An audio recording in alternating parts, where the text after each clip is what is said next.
Alright guys, hi YouTube fam, this is me, the Caffeinated Magician. I'm here with my friend MysticSlybaba, also known as Lotus. MysticSlybaba is his stage name.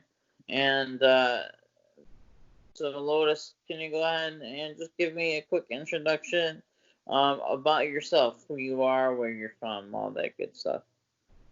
Well, I'm a magician. I have only been doing magic for about a couple of years. I'm from Kentucky originally, and I live in Savannah, Georgia now. I'm a professional magician, and I do a lot of retirement homes and children's birthday parties, anniversaries, that sort of thing here in Savannah up until the coronavirus hit. And now I just spend a lot of my time doing Instagram and YouTube videos. So, how old were you when you got into magic, and how did you get into magic? Well, when I was a little boy, I was raised Apostolic Pentecostal, which is one of the most, I guess you would say, a fundamentalist Christian sects within Christianity. So magic was something that we experienced every day when we went to church or in the Bible. So through the miracles of Christ, I was introduced to the concept, right, of magic, and then I saw a lot of very mystical things in church. And when I got interested in magic, they told me that I saw magicians on TV or whatnot when I was able to see it, and they told me that that was, it was satanic or black magic or this sort of thing. So I was fascinated by it, but at the same time, I wasn't allowed to watch or go to any magic things or anything like that. But my dad, he never really went to church, and so he would do card tricks. He would do a card trick for me. He did the 21 card trick. I know almost every beginner magician knows the 21 card trick. Right. But I had no clue, and he would always fool me, and he would fool me every single time. And the way that he would do the reveal, he would do it a different way every single time. So to me, it was like a different trick every time. And I was so fascinated by that. I couldn't figure out how he did it. He never told me how he did it. And so that always lingered in my mind about how.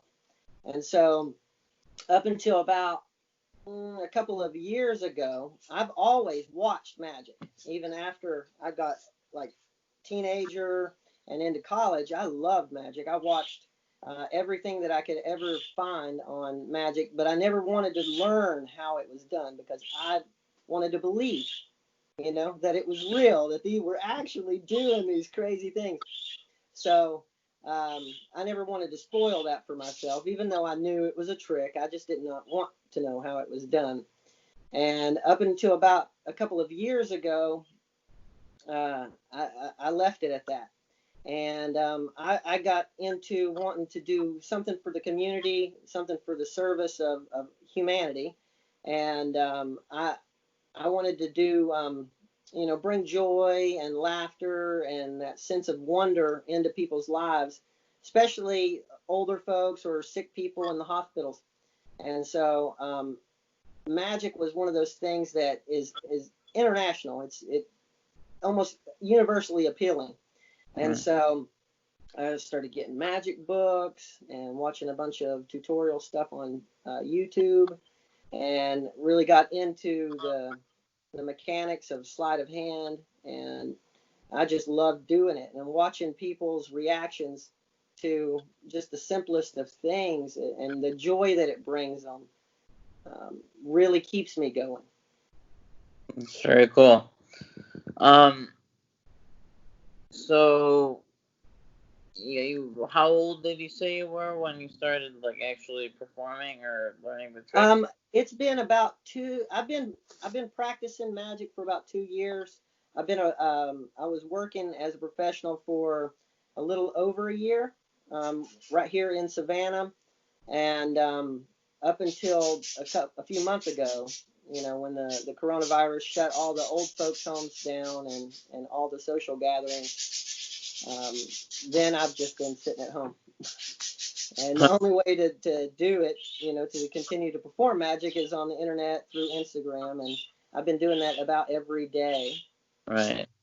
So it seems like, for only doing it for 2 years, you got into doing it professionally really quickly. So can you share maybe how you got into like the market, the professional market of doing magic so easily? The retirement homes are a wonderful resource not only for beginner magicians but for any professional magician wanting to work. They're sitting there alone and they are begging people basically to come in, entertain these people. And so all I had to do was practice really hard, get myself enough confidence up, and then use the internet to try and find local retirement homes and just Mm-hmm. email them and ask them, if they're willing to have entertainers and offer yourself and your service to them. And I'd never received a no except for a few that wanted me to do it for free, And when I told them that it was a certain charge, they never responded. So you will get that if you're trying to go that route. You'll Yeah. have a few that be like, we can't afford it. Cool. So I had a question, Mom. If I couldn't think of it. You said you got started into it because it kind of appealed to you, the mystic side of it and everything, and you said you couldn't because right away because religious reasons why, and you said you grew up Pentecostal. I grew up independent fundamental Baptist. That's my roots. I'm a Christian myself. There was never a problem in the church. My mom, she doesn't really care for it, but she doesn't stop me from doing it. Uh, Now, my question for you is, do you still hold to any religious beliefs, or have you kind of dropped that altogether? No, I mean, there was a period in my life, I think we all go through this, where we begin to doubt and question things. Uh-huh. And when I started questioning things, the pastor had no answers for me.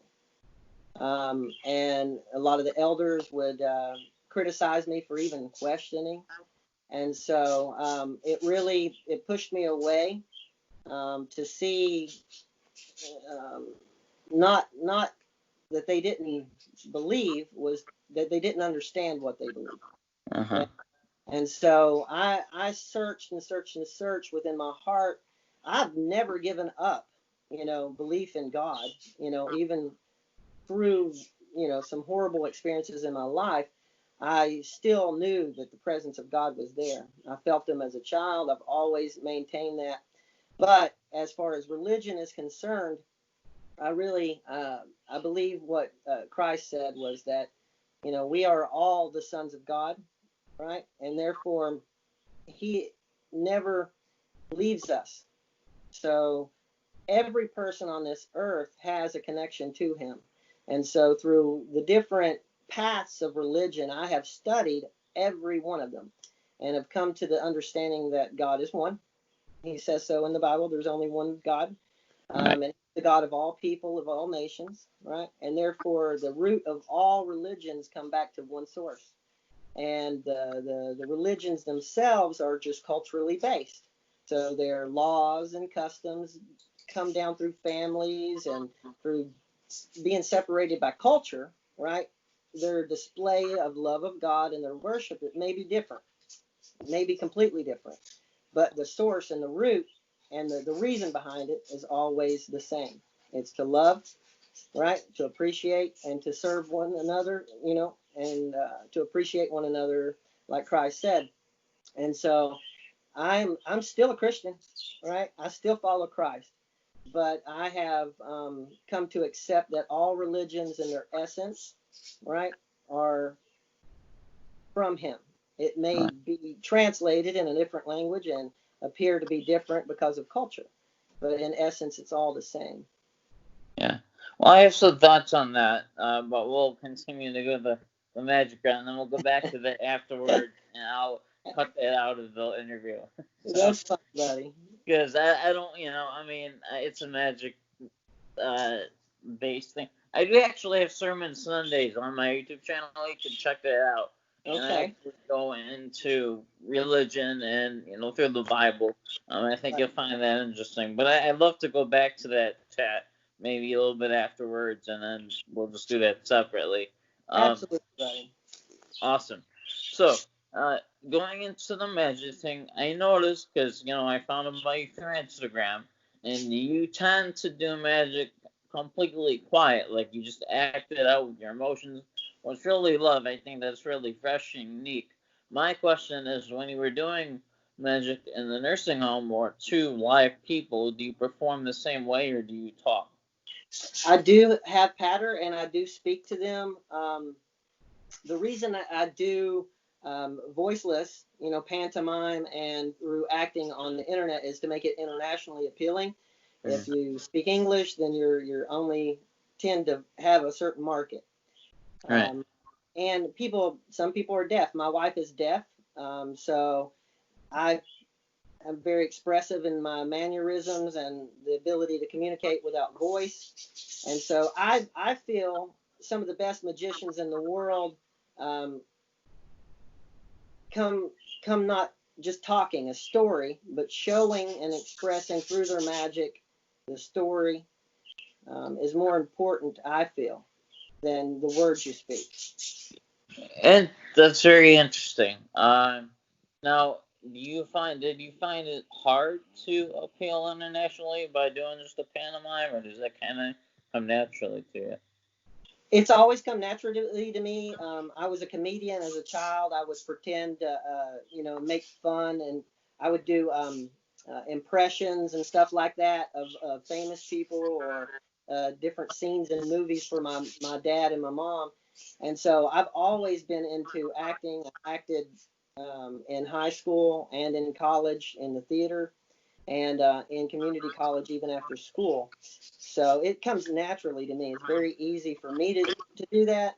Um, so no, the choice to do that was kind of hard.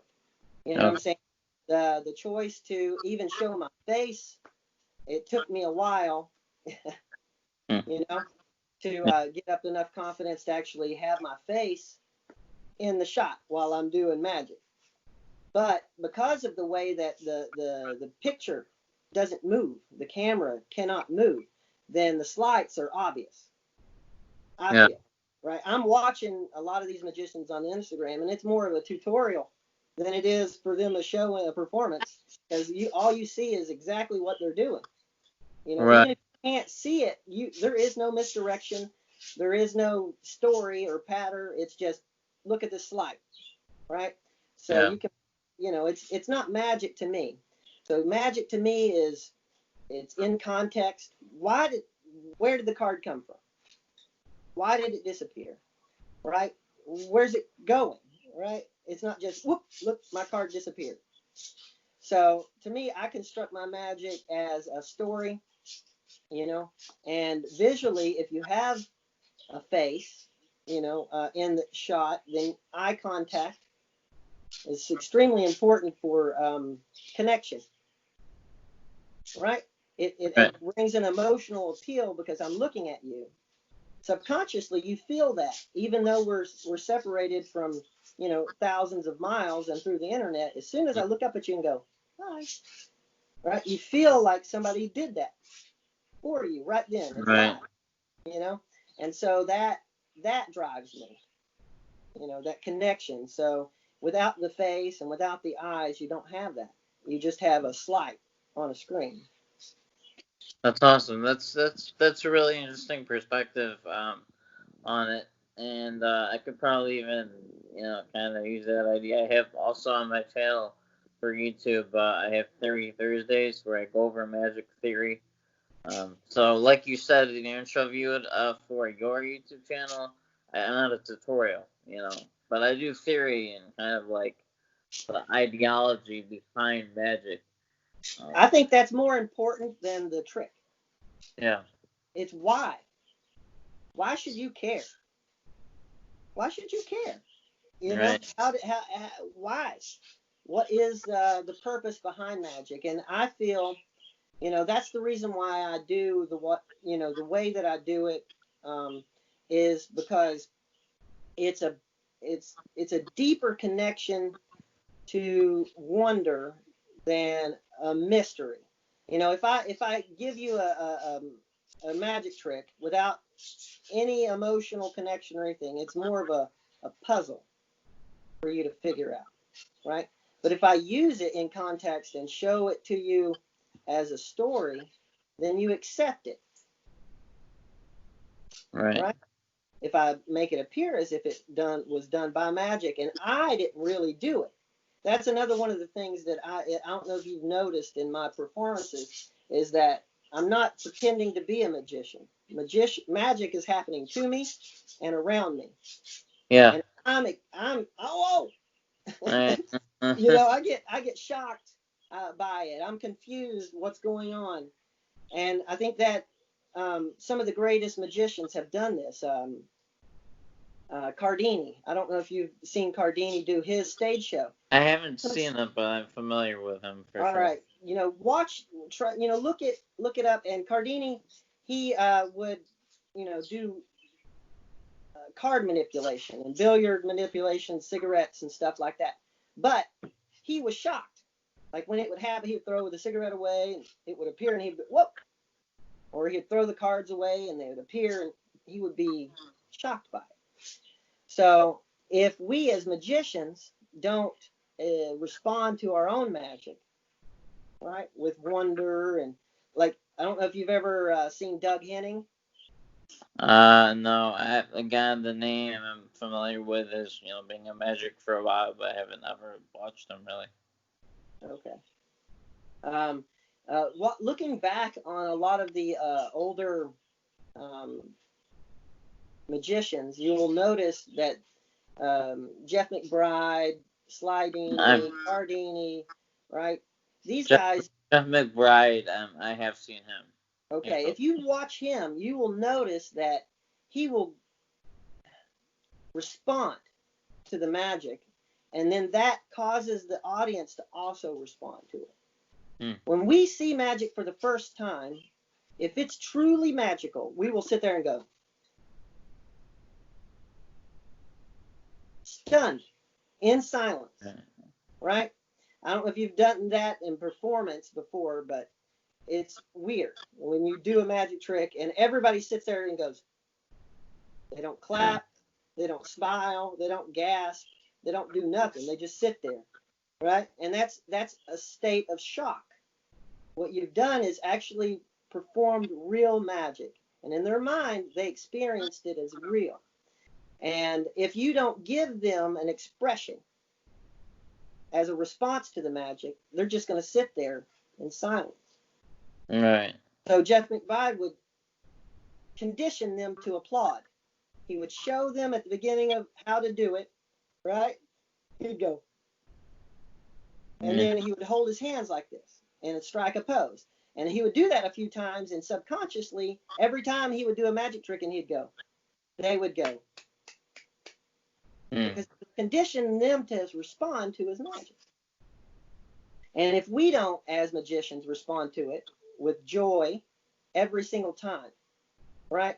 That's like watching Slydini. I don't know if you've ever seen him perform, but it's flawless. His execution is flawless, but his reactions to the magic, perfect every single time. And he probably performed the same trick 1,000 times, but he was enjoying it every time, right? Okay. So if we don't enjoy what we do, then the audience, why would they enjoy it?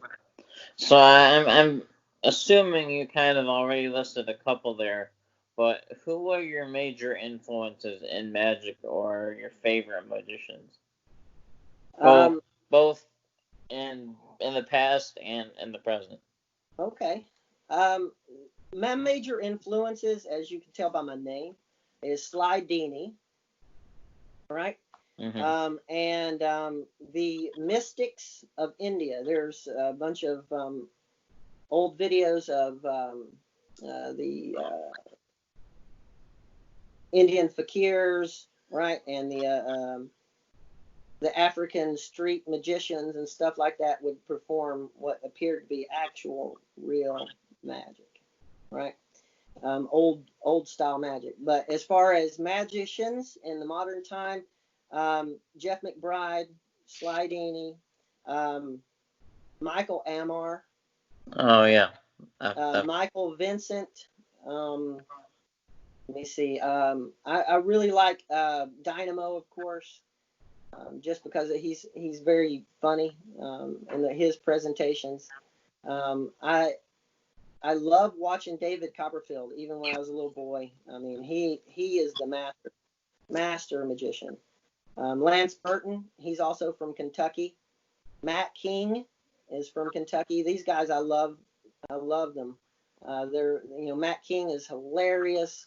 Lance Burton is class personified. Is Oh yeah, for just sure. class. It's just beautiful to watch him work. So these guys are my major influences, and what I do is to kind of not emulate them in any way, but to take what I see from them, what inspires me in their magic, and then apply it to my own character Hmm. and my Yeah, own. one of my favorites because it's who I heard about.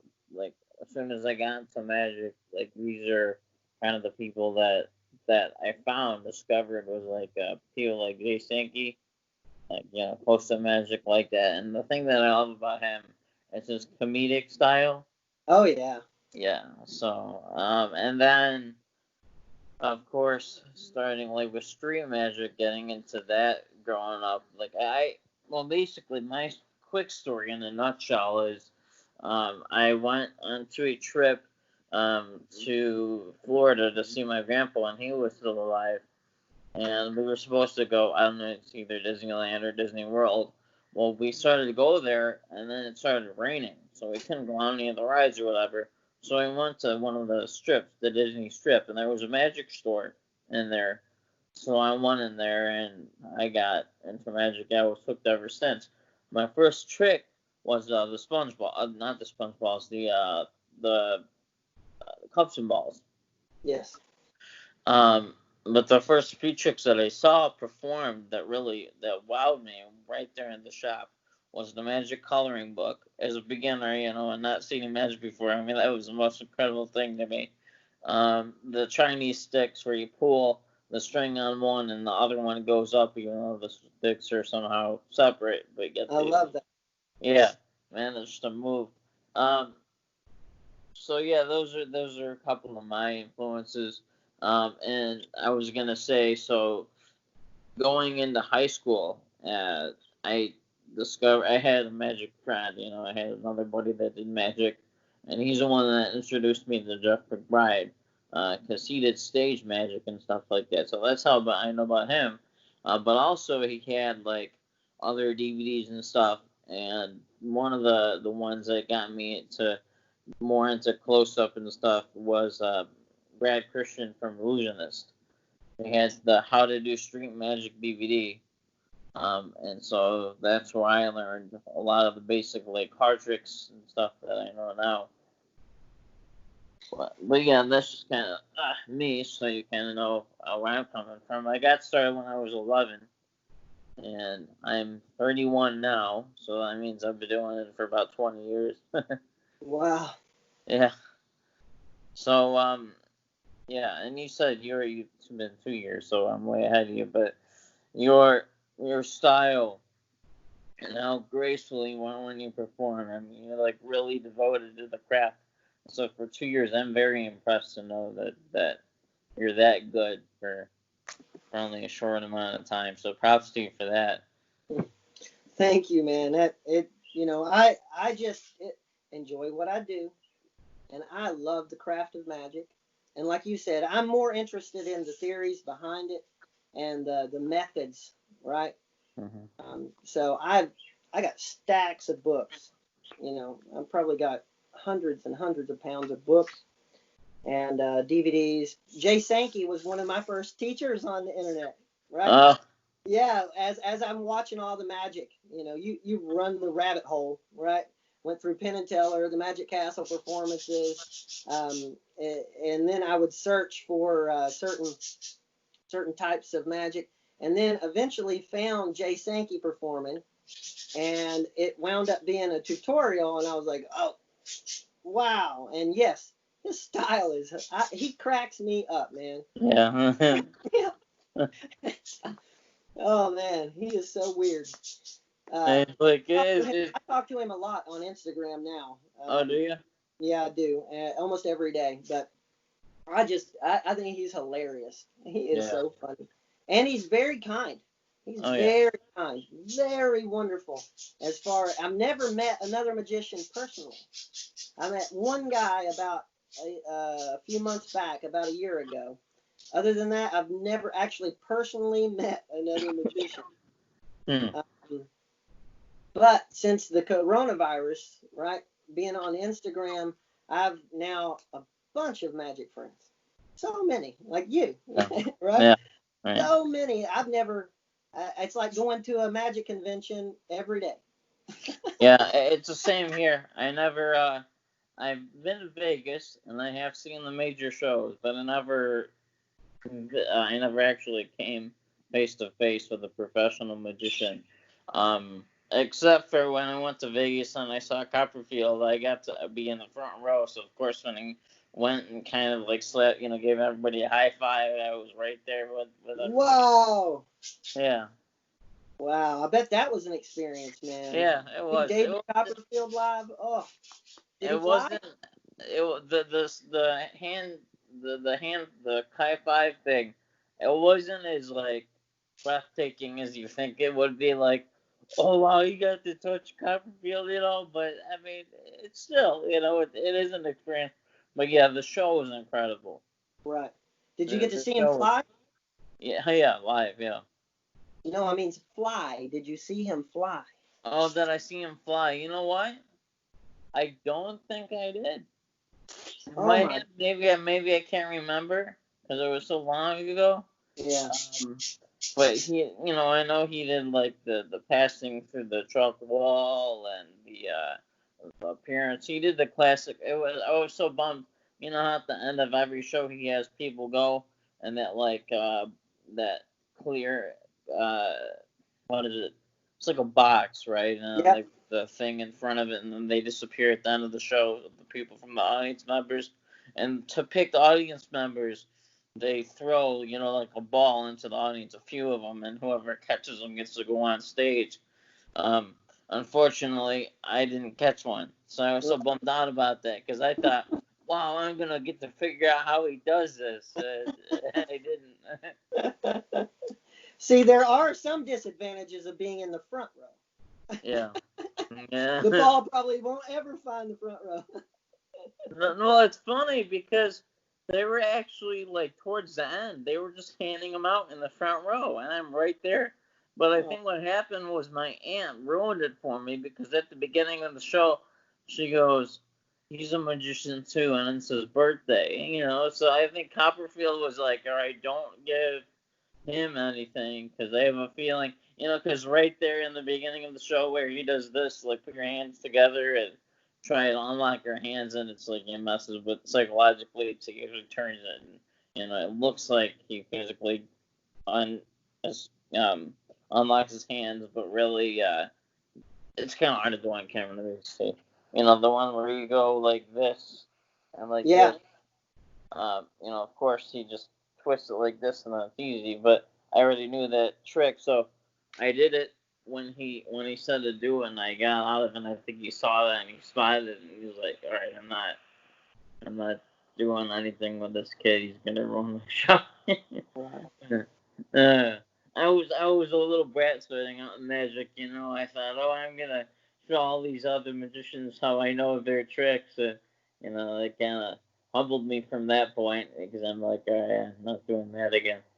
There's actually another time when I don't know if you knew this, but Poland, Michigan is actually the magic capital of the world, and I went to there a few years ago, This was more than a few years ago, back when I was just starting, and she took me there as kind of a trip, and there was a there there's a magic week every year. For the week they have like special meetings, magic inter lectures and stuff like that.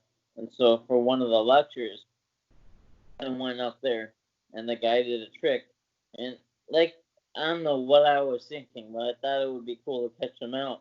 So when he was dealing the cards and telling me to deal, I pretended to deal a card when I really didn't, and so I learned my lesson. But I just wanted to be proven that hey, I'm smart. I know my stuff too. But you live and you learn. Yeah. Again, that always leads me back. The reason why, I mean, I'll privately message people on Instagram if I see a way that I can assist them, because I can see they didn't notice, but they flashed real bad, or the angle of their camera was not in the right position. Oh yeah. Everybody can see what's going on. Right. And everybody's so nice on Instagram. I know I'm messing up. I know I am, but they're still so nice, and everybody don't want to critique you. They don't want to be like, I got it. I know, because you don't want that for you. If you post and then everybody Right. goes, I know, I got it. Exactly. Yeah. It's not going to make you feel good, right? And so I don't do that either. But I will direct message them and be like, hey, buddy, I love your stuff, man. You're doing great work, but maybe you should lift your camera up a little bit. Don't have Yeah. it so low. Or smile, man. Look up and smile, bro. Give us a smile every once in a while, because Yeah. we're all going. It's Oh so weird. yeah, It's so I had creepy. that You're like, critique dude, coming stop when I just first like look at it. when when I first started out doing magic for the camera. I got critiqued like crazy because it's so easy to make those mistakes because Yeah, you don't have the misdirection. right, exactly. You know, so Yeah, it was like you said. It was always like, dude, don't stare directly into the camera the whole time. right. Yeah, what I do is I'll turn my screen around so I'm not looking at the screen while I'm Oh, recording. I've noticed a lot of kids will have their screen. You can tell they're looking at it. They're not looking at the camera. They're looking off to the side and they're staring just to make sure they're not flashing. You know, right. and it's so weird. And you're like, ugh. Yeah, I So can't. I'll tell them, I'll be like, hey man, what I'll do is I'll cover my screen or I'll flip it around so that I'm not looking at it, and then I can pretend like there's actually a person standing there, or I'll actually have my wife hold the camera for me, and then I'll pretend to perform for her. Yeah. It makes it easier. Yeah, that's good advice. Yeah, I have given some advice on like Instagram because like you said you don't want to come off as a jerk, but I have had said stuff like or maybe try doing this or it'll look better doing this way, or like for example like if they do it to just music and it's one of those routines where just doing it to music doesn't really cut it. I'll be like, hey, maybe try talking, and I want to explaining the trick you're doing, because that's kind of the disadvantage of doing magic, and you're good at it, so this isn't to you. But one of the disadvantages of doing it silently or with music is you sometimes you can lose what the heck is going on because you don't know what to follow. Right. So you really have to be tuned. Well, you're so good at it with like you said, like getting the audience's attention and the interaction with your face and your response. Like you know exactly what's going on. Right. I'm But you, through my nonverbal communication. We as humans, right? We 90% of our communication is nonverbal. yeah, It really is. So to do it silently and without music would be easier if more people understood that. right, But because most people will look away nowadays when they're talking to you, They don't even look you in the eye, right? Yeah. They're uncomfortable with face-to-face communication. So a lot of them, Yeah. a lot of people I, don't know how to do it. Yeah, it's true because like what I well before the corona hit, anyways. Um, and when I would go to a store, I would like when they give me my change, I look at them and I say thank you, and like some you can tell some of these people are like so like caught up for it, like why is he looking at me? And it's Yeah, called it's called it's just called being courteous. I mean that's what you do. You look in their eyes, you say thank you, you shake somebody's hand. Yeah, that's common courtesy, but people have lost the whole idea in today's it really generation. is. It is sad, and that's a lot of the reason why I do what I do.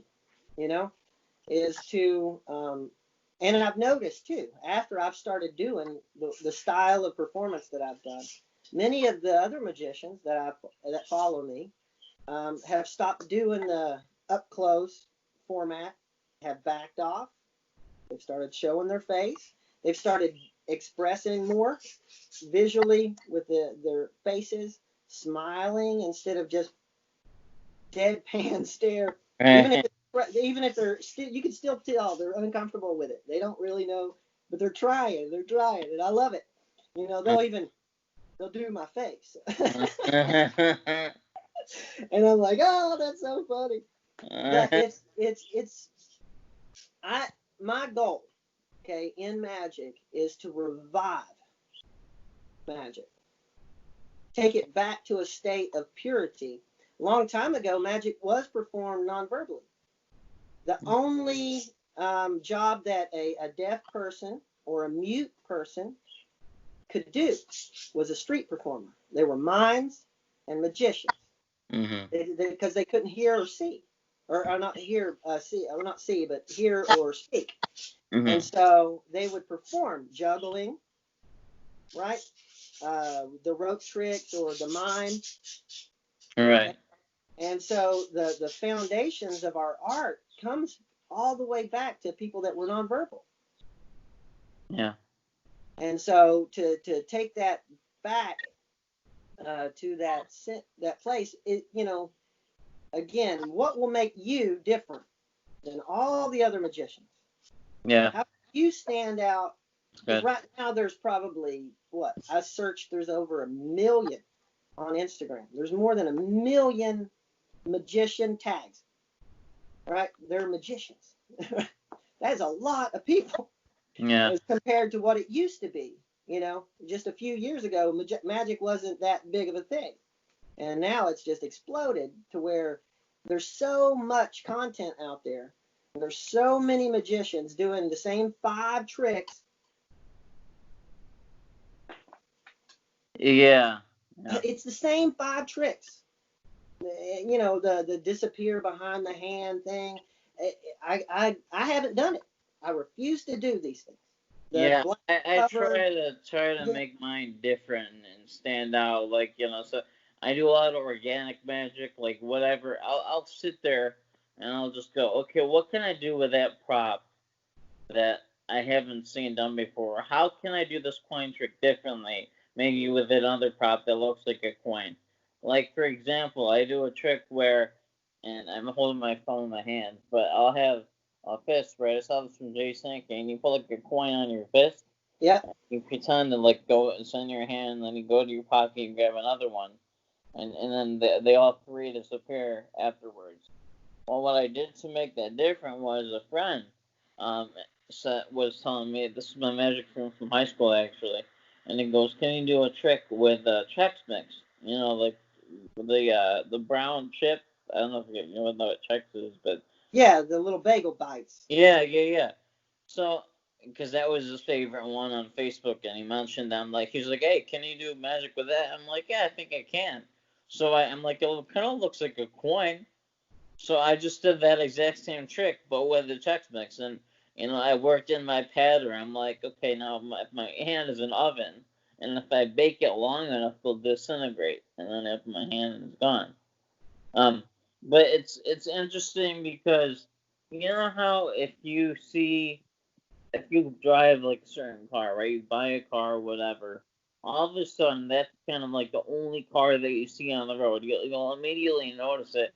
And it's funny that you mentioned like being different because now, being the caffeinated magician and always having a cup of coffee in my videos, like for my YouTube videos, anyways, um, and kind of making that stand out. Now I'm noticing a whole bunch of these magicians now using, starting to, anyways, using coffee in their videos. I'm like, yeah, they totally stole that from me, or it seems like it, anyways. It's like I I didn't see that before. Exactly. Exactly. Yeah. Um, But yeah, like I'm totally with you there. Making it unique, making it different, because you see the same thing over and over, and you definitely want to steal the show away and make you stand out, so people go to your channel because it's different than the rest. Yeah, exactly. You know, why should they care? Yeah. Why should they care if they already know how to do that trick? They'll just say, "Oh, that was nicely done. Yeah. Good job, man. Yeah. Wow." What you want them to do, and I construct almost all of my magic with the idea that a magician is going to be watching, and then I fool them Yeah. or That's good. try my best to completely ruin their concept of how it was done. Well, In the construction of my magic. and And also, what it can be is just how you perform it, and that goes back to the mime and the pantomime thing. But not only that, but just you know making it look even more impossible and fair. Because, like for example, with a dollar bill levitation, every magician knows how that's done. right, Shortly after I posted a video of me doing it, I saw you do it, and I'm like, that was perfect because you really demonstrated that there was nothing in your hands whatsoever, and then you did the levitation, and I'm like, that's clever, yeah. Like it's probably the best performance I've seen anybody do it because you made it look so clean. Uh, and because I cheat a lot in my videos, I'll do a lot of the dirty work before I get on camera. yeah. Everything's set up, and all I have to do is go into the trick. I'll do this sometimes. Uh, Well, I'll tell you, I was already dirty when I started, but it didn't look like it. it didn't. No, I caught it when I watched it the second time. I was the second or third time. I'm like, oh, okay, I see it. You can't see it, but you can tell by the Yeah, way. the motion. Yeah, but you know, I started exactly the same way as I always do, Yeah. right? And that flip of the bill, right? When I flipped the bill, Uh huh. was another one of the tells for magicians that wait a minute, there's nothing there between his hands because I flipped it, right? Right. That one right there took me a while. Yeah. How how long do you practice your videos before posting it, like putting it on the YouTube or whatever? Well, a lot of my more recent stuff is all new because I don't, repeating the same ones over and over again, right? So I've gotten a lot of material that I have that I use during my performances and my stage shows and stuff, but it goes longer than a minute, Yeah. right? So I'm now running out of hate to say it, but I'm running out of material that's that short, and so a lot of the stuff that you're seeing recently was I learned it the night before. I practiced it for a couple of hours. I practiced an hour before, and then sometimes I'll hit it my first take. Perfect. Sometimes it'll take me 20 takes to get it right. Yeah. Well, what I do is I'll just pick a trick I want to do, and then I'll record it, and I'll keep recording until I'm happy with it. Yeah. And like you said, sometimes it only takes 1 or 2 shots. But here's the best thing to do. If you go on Facebook, find a magic group, post your video on there, you'll find out you didn't do it right. I almost every magician out there because every Nobody magician nobody thinks like a responded. magician. I post almost every day on Facebook. Yeah. 0 views, 0 likes, 0 comments. None. Uh, None. Reddit, Chris Ramsey's Reddit group, same thing. No community. They have no community. It's all self. You know, they're shamelessly self-promoting. They don't interact with the other magicians, or at least they don't interact with me. I don't know yeah, why. that's sad. The groups that I'm a part of, I have had people reach out to me and help me become a better performer or with my tricks. And some of them were just heavy critiquers, and that's all they wanted to do was just to judge me and tell me that I suck at it and try something, like trying a career or whatever. Um, Oh, but that's but horrible. of course I've had well, not of course, but I've had my share of people that honestly actually cared enough to tell me how I can improve. But now that I've been doing it for a while now, maybe 2 years, um, I have gotten a lot more better comments like, "Oh, that was like on my YouTube videos or whatever, like, yeah, that was really good," or "good job," and getting likes and stuff. And I'm still working on my YouTube marketing, so to speak, like getting Yeah, more people. But I think what that is that's an investment thing than anything else. You really have to put your time into going on other people's videos, commenting, liking, because then they feel like, "Oh, I gotta return the favor." yeah, If you just put your videos out there and you say, hey, like and comment, you'll get maybe like 4 or 5. yeah. And that's what I do on Instagram. Have almost, I'll post, and then I stick around for an hour after I post, and then I respond to any comments. I go to anybody's page that follows me or likes my video, and Mm-hmm. I'll watch their stuff. If I like it, I like it. And if I really like it, I'll follow them. And then if I see something I really enjoy, I will comment. And then if something just blows my mind, I'll share it on Mm-hmm. my story. And again, it goes back to what Christ said, right? Do unto others as you will have them do unto you, right? Don't wait for somebody to come along and love you, man. Right. That's not how it works. It's not how it works. You got to love them. You got to Right. send them love and appreciation and kindness. And then, like you said, it's turnaround is fair play, man. I like your stuff. I don't have to ask you to do it, and that bothers me too. I'll get these people all the time. Hey, man, share my thing if or I'll share your thing if you share mine, or I'll like your thing if you like Yeah. mine. I'll follow you if you'll follow me. That's Mm-hmm. blackmail. That's Yeah. extortion. If you really like my stuff, go ahead and do it. I don't even respond to them. Yeah. I don't even respond to them, man. I'll just delete that comment and go on because it's not. I find that weird. It's selfish and strange. It does. It does. Yeah. It does That not. is, when I first started doing YouTube, I never asked for anybody to like or comment on my videos because I felt like it was just I had it, but you come to a certain point where like if you want to make money doing this, you have to do it, almost to Well, the point. telling them to like it before they've even seen it drives me nuts. Well, I don't do that. It's after the I'm video. like, go ahead and like this video. I ain't even watched it yet. Yeah, What are you talking about? but yeah, no, but like I would, like my YouTube videos anyways. I have learned if I'm gonna get anybody to like comment or like, and since I do want to get to a point where I have enough subscribers, or I can get, like what's the word? But like sponsored and stuff and get paid for it. You have to get a lot of likes and comments on there and stuff. And so what I do now is after I perform the video, I'll have like a video of me drinking coffee because I'm like half a magician, right? I'm like, hope you enjoy the video. If you liked it, please share and comment, and Yeah, I'll do that. yeah. That makes more sense than doing it at the beginning. Right. Yeah. Like, okay, I want you to think of a card, and if you really thought of a card, I want you to lock it in by clicking the like button.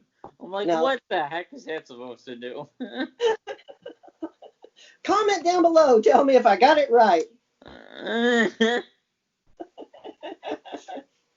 Uh, But yeah, I think that doing it because you love to do it Yeah, should be more the motivation than definitely. get paid to do it. I'm not I agree. I agree. You know what I'm saying? I'm not saying it's just the motivation behind why you do it will be expressed in you doing it, right? And then Yeah, the that. people will receive that energy, right? If you truly enjoy what you're doing and you show it, they're going to enjoy it too. Yeah, that's why like when you say about that should be more important than getting paid for it. That's why like even though I have a what's the name of the account? Uh, uh Patreon account. Even though I have one, I hardly ever ask for people to go on there and consider sponsoring me or whatever. I just don't. I mean, I have one if people can check a couple of my videos where I actually put the link, and if they want to, that's fine. But I'm not like pursuing it so much. Like, oh, I gotta make sure like at the end of the year I have like 1,000 followers on my channel. It's like I'm doing it ultimately because I love doing this, and if people want to rock with me, they can. If they don't, then fine. Yeah, and that's the way it should be. You know, Yeah, it's meant to be your offering to the world. yeah. All right, man. Well, I want to continue our kind of conversation about Christianity. So I'm gonna end this, and then maybe for just a couple minutes I could share some thoughts. All right, That's fine, my brother. all right. So, Well, thank you everybody for tuning in, and go check us out on Instagram, yeah, man. definitely go ahead and I always forget to go ahead and give yourself a shameless plug, and then yeah. Yeah, check out my YouTube channel, MysticSlybaba. I'm also at MysticSlybaba on Instagram. I post every day. If it's not a magic video, it'll be a card collection or some of my magic books. All right, awesome.